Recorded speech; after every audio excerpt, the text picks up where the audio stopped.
சலாம் அலைக்கும். வலைக்கும் சலாம். ஆறாப்பதே வாங்க, இன்னும் போகலையா? இன்னும் இல்லைவா, அது போகல. அது பெரிய கதை. இடிங்களஞ்சல் அதுக்கு தானே வந்தேன். என்ன நடந்தது? இருங்கள முதல் போகமண்டு தான் இருந்தேன். நல்ல யுத்தத்தால் போக கிடைக்கையும் இல்லை. அப்போ வீட்டையும் போனான்ட்டாங்க. அதை தேடி வந்தீங்க நம்மள. என்ன நடந்தது? என்ன வழக்கம்? சும்மா பார்த்துக்கு போகமண்டு வந்தேன். வரப்புறாவா வரப்புறாண்டில்லே கேட்ட மெனக்கட்டு வந்து தேடி வந்தீங்கேல். என்னண்டா உங்கள்கிட்ட ஒரு விளக்கம் கேட்கலாமா? இப்போ விளக்கத்துக்கு வரேங்க விஷயத்துக்கு. என்ன சொல்லுங்க. இனிமேல் நாட்டுக்கு போகிறல காசு கொஞ்சம் இருக்கி தொழில் ஒன்று செய்யணும். வெளிநாட்டில் இருந்ததால் எந்த தொழில் செய்யறண்டு தெரியும். அதை அவங்கள பார்த்து பேசிட்டு போவோம். இப்போ விளங்குதா? நான் தான் ஏன் அப்படி பேசினேன்ட்டு சொல்லி நாட்டில் செட்டில் அங்கிப்பேன்னு சொல்லி ஒரு தொழில் நாட்டில் பிடிக்கங்கிற கடும் கஷ்டம். அது சரி, அதை விடுங்கடாப்பா. இதுக்கு ஒரு வழி சொல்லுங்க. வழி சொல்லுங்கண்டா புரியல. விளங்கல்ல. தொழில் ஒன்று செய்யணும். என்ன தொழில் செய்யறேன்டா ஒரு ஐடியா ஒன்று சொல்லுங்க. ஐடியா சொல்லலாம், அது பிரச்சனை இல்லை. எவ்வளோ தெரிவிங்க ஐடியா சொல்கிறதுக்கு? ஓய், சும்மா ஒரு அட்வைஸ் கேட்குறதுக்கு காசு கேட்கல தம்பி. ஃப்ரீ அட்வைஸுக்கு இடம் இல்லை. சரியே, இங்கே ஃப்ரீயாக கிடைக்கிற எதுக்குமே மதிப்பும் இல்லை. இது ஃப்ரீயாக கிடைச்சி சும்மா கிடைச்சி நாங்கள் மதிக்கலாண்டி இவ்வளோ கிடைக்கும். ஏதோ உங்களுக்கு சும்மா கிடைக்கல. அதை நாங்கள் எங்களோட வாயில் சொல்லணுமாக்குமா? எது சும்மா கிடைச்சேன் நோண்ட சொல்லுங்க. அப்போ அப்படி சொல்லிட்டா நாங்கள் உங்களுக்கு அட்வைஸ் காசா? உங்களுக்கு கல்வி சும்மா கிடைக்கலையா? மருத்துவம் சும்மா கிடைக்கலையா?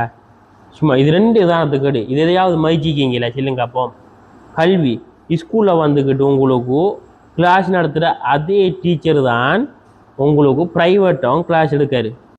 அது ஏன்? அது உங்களுக்கு வாரத்தில் 3 நாள் ப்ரைவேட் கிளாஸில் சொல்லித்தர ஏழுமன்றது ஸ்கூலில் டெய்லி எடுக்கிற கிளாஸில் சொல்லித்தரையில.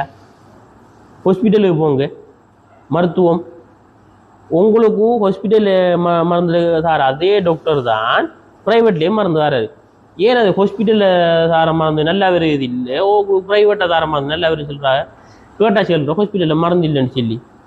அது என்னடா? அது ப்ரைவேட்டில் நீங்கள் அந்த பொக்ஸுக்குள்ளே வச்சுக்கிற மருந்து அவ்வளோ பெரிய ஹாஸ்பிட்டல் இல்லையா உங்களுக்கு? என்ன காரணம்?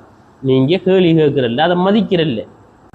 என்னண்டா உங்களோட மனசில் வந்துக்கிட்டு எந்த அளவுக்கு விரைஞ்சிக்கண்டா காசு கொடுத்து வாங்குகிற பொருள் மட்டும்தான் நல்லது, இலவசமாக கிடைக்கிறதும் நல்லது இல்லை, தரம் இல்லைங்கிற அளவுக்கு நீங்கள் பழகிட்டீங்க.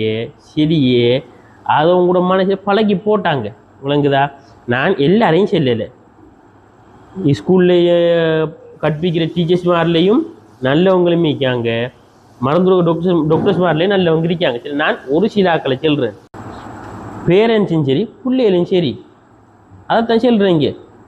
கிளாஸுக்கு போகிறத மட்டும்தான் மாதிரி இம்பார்ட்டன்ட் கொடுக்குங்க. ஸ்கூலில் பேரண்ட்ஸ் எப்பயாவது கேட்டிருக்கீங்களா?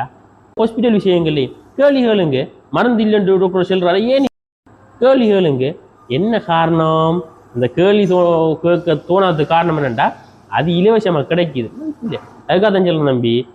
காசு இருக்கா அட்வைஸ் நானும் இலவசமாக கொடுக்குறல, அதுக்கு மதிப்பில் நீ கேட்டு விடேன் அதை 2,700 நீங்கள் போவீங்க.